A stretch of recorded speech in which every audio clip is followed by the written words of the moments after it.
Assalamu alaikum. Hello everyone. Welcome to explore the finding universe. Today we are learning about the octal number system basic history and its addition system.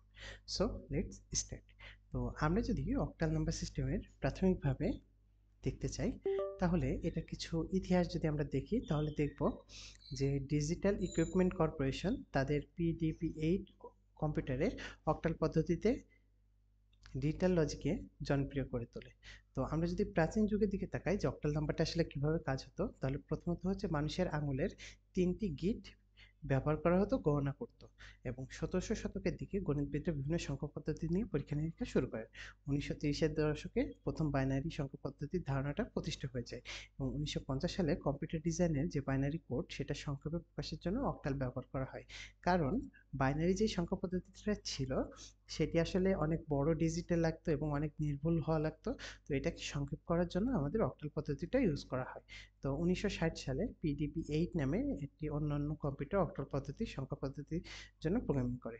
1970 সালে এই octal পদ্ধতির কিছু সমস্যা ছিল, সেগুলোকে বড় করে আমাদের হেক্সাডেসিমাল সংখ্যা পদ্ধতিকে জনপ্রিয় করা হয়, এবং 1980-র দশক থেকে আধুনিক কম্পিউটারে হেক্সাডেসিমাল সংখ্যা পদ্ধতি ব্যবহার করে, এবং বর্তমান যুগে ইউনিক্স এবং লিনাক্স সিস্টেমের ফাইল অনুমিত নির্ধারণে সীমিত আকারে এটি ব্যবহার করা হয়।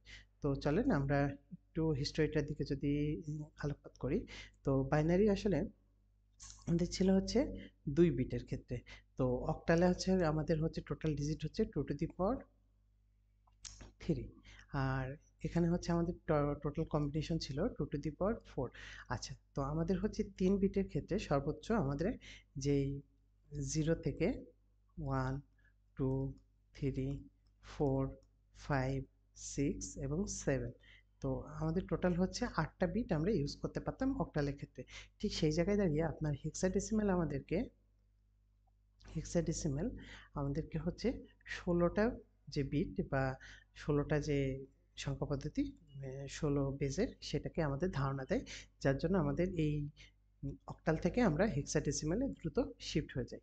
তো আমরা এখন দেখব যে অক্টালের কিছু অ্যাডিশন বা অক্টালের যে যোগের নিয়ম পদ্ধতি। তো আমাদের প্রথম পদ্ধতিটা মানে যে পদ্ধতি থেকে আমরা শুরু করব, কোনো একটা সংখ্যা যদি দেওয়া থাকে, তো ধরুন আমাদের একটা সংখ্যা দেওয়া আছে 4 2 7 6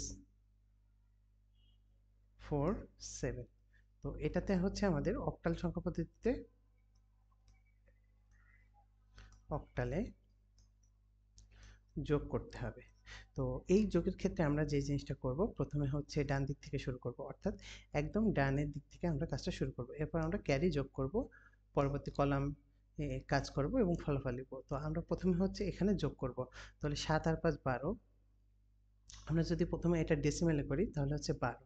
এখন দেখেন আমাদের বেস কত, 8। 8 দিয়ে যদি আমরা ভাগ দিই তাহলে 8 একে 8, আমাদের ভাগশেষ কত থাকে, ভাগশেষ থাকে হচ্ছে 4।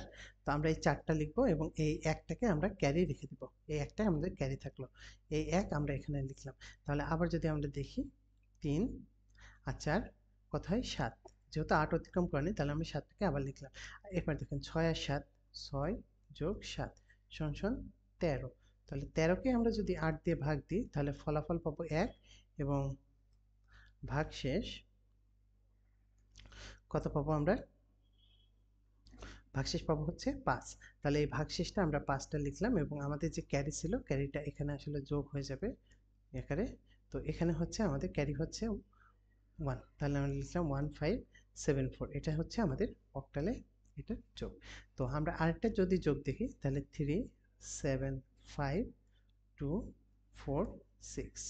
তো এটা যদি আমরা হচ্ছে যোগ করব অক্টালে, অক্টাল যোগ, তাহলে আমরা দেখতে পারবো যে 5 এবং 6, 5 যোগ 6 সমান হচ্ছে 11। এটাকে যদি 8 দিয়ে ভাগ দিই তাহলে ভাগশেষ ভাগফল হবে 1, এবং আমাদের হাতে ক্যারি হিসেবে ভাগশেষ থাকবে হচ্ছে 3। ঠিক আছে, তো আমরা এই 3টাকে এখানে লিখলাম, আর আমরা এই যোগটা 1 এখানে ক্যারিটা যোগ করে দিলাম। তাহলে আবার যদি আমরা করি 7 আর 5 12, এটাকে আমরা 8 দিয়ে যদি ভাগ দিই তাহলে আমাদের থাকবে 1, এবং ক্যারি থাকবে হচ্ছে 4। তাহলে আমরা এই 4টা এখানে লিখলাম, এবং আমাদের হাতে আছে কি এক যেটা ছিল সেটা আমরা এখানে যোগ করে দিলাম। তাহলে 3 আর 1 4, 4 আর 2 6। তাহলে হচ্ছে আমাদের এখানে অ্যান্সারটা পাচ্ছে হচ্ছে 4 6 4 3। এটা হচ্ছে আমাদের এই অক্টালে যোগের নিয়ম। তো আজকের ক্লাসটা এই পর্যন্তই। আপনাদের যদি কোনো সমস্যা থাকে আমাদেরকে প্রশ্ন করতে পারেন। So thanks for watching. Got question, reach out any time, and remember, stay inspired. Thank you.